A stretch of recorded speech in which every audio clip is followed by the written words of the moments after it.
Tonight's matchup between the Raiders and the Kansas City Chiefs helped create the opportunity of a lifetime for a local artist. Our Steve Wolford explains how the Las Vegas native, with your help, is creating part of a 100-yard mural that's getting a national exposure, and it did so during Sunday Night Football.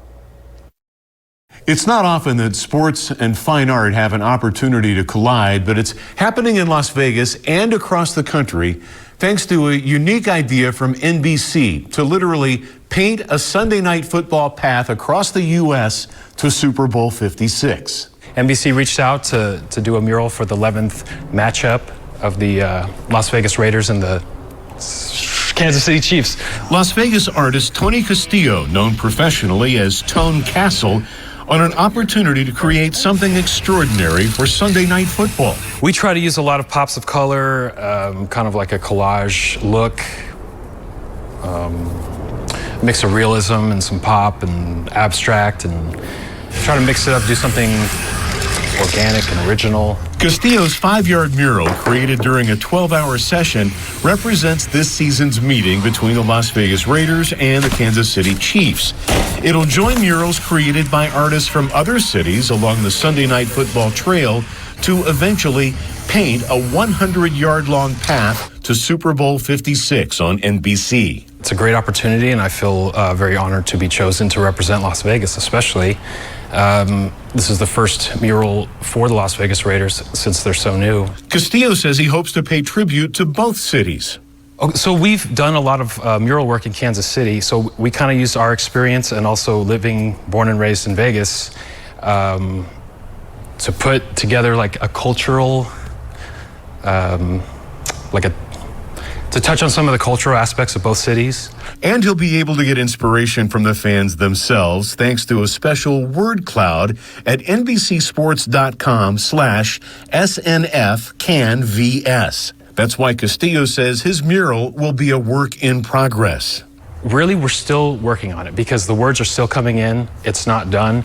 And as it goes, we're going to add things that become more popular in the word cloud, waiting for the results, really, of what the fans want. Fans can also provide input on social media by using this week's hashtags SNFKC or SNFLAV, and also include the hashtag SNFCANVS. That's a lot to remember, so we'll have that on our website for you, News 3 LV, along with a link where you can see some of the other murals.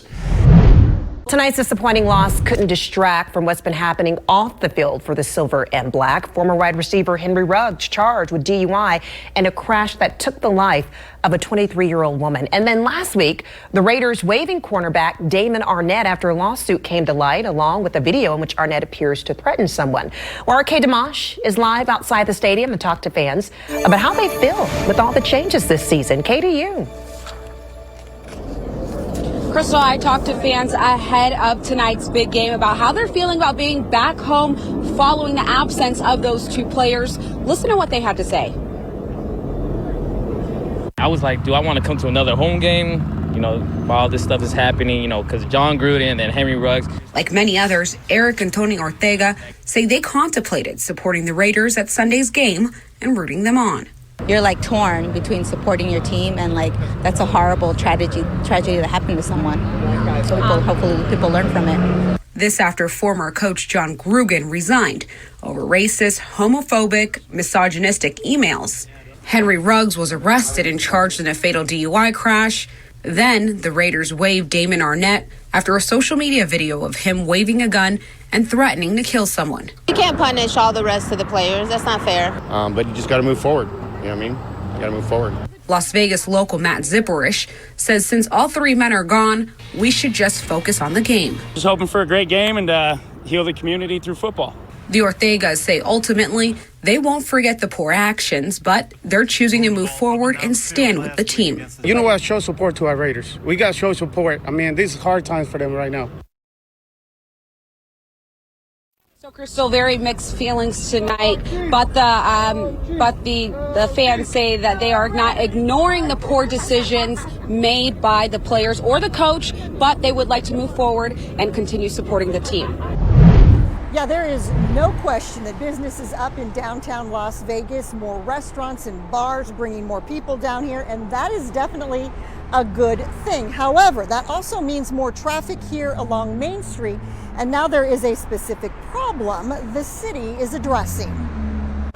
My group of 4. It's a part of town Kelly Fairchild knows like the back of his hand. We are going 7 fairly short blocks down Fremont Street. We're going to stop and talk a lot of photographs to show you, walk through the history of Las Vegas. A tour guide with Las Vegas walking tours, he wants visitors to know there's more to see than just the Strip. Downtown, he says, has evolved over the years.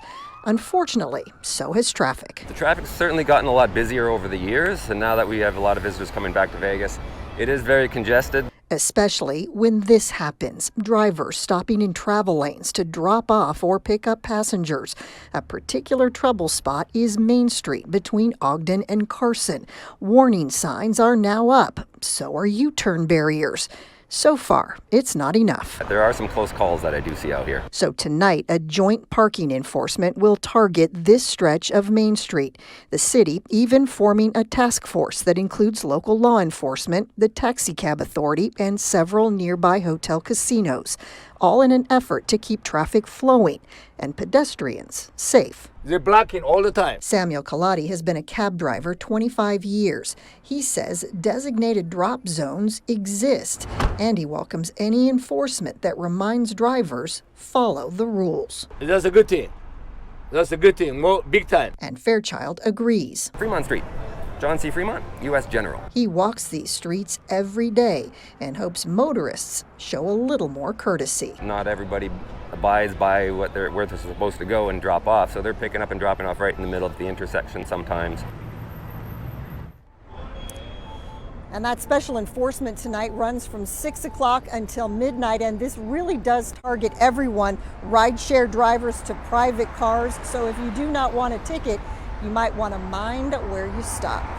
Hi everybody, I'm Reed Cowan from News 3 Las Vegas. We want to thank you for checking out our YouTube channel. Remember, you can always see more of our videos by clicking on the video links. And also don't forget to click that subscribe button so that you don't miss out on any of our YouTube updates. Thanks for watching.